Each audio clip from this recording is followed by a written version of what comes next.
Cécile était une petite fille qui vivait dans un village charmant au pied d'une montagne. Elle adorait explorer les environs et écouter les histoires que lui racontait son grand-père. Ce dernier lui parlait souvent de la Grande Guerre et de ses conséquences sur leur village. Une histoire en particulier touchait beaucoup Cécile, celle de la souffrance invisible. Il s'agissait des familles qui avaient perdu des proches lors de la guerre mais dont la douleur n'était pas aussi évidente que les blessures physiques. Cécile, bien que jeune, comprenait la profondeur de cette tristesse et s'efforçait de réconforter les habitants de son village.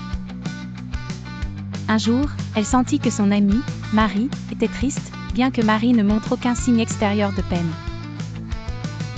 Cécile décida de lui rendre visite avec un bouquet de fleurs sauvages en main. Elle s'assit près d'elle et lui offrit les fleurs sans dire un mot, laissant le temps à Marie de parler si elle le voulait. Marie finit par expliquer qu'elle se sentait seule depuis la disparition de son frère, et qu'elle avait peur de l'oublier avec le temps. Les fleurs et la gentillesse de Cécile changèrent la journée de Marie. Elle sourit et avoua sentir un peu moins de souffrance invisible aujourd'hui. La petite Cécile comprit que l'écoute et la présence pouvaient faire toute la différence. Elle continua à apporter du réconfort à ceux qui souffraient silencieusement dans son village. Ainsi, elle apprit une leçon sur l'importance d'aider les autres. Selon son papy, aider les autres est un acte de bienveillance. Cécile était déterminée à apporter de la joie à ceux qui en avaient besoin, devenant une source de lumière et d'espoir pour son entourage.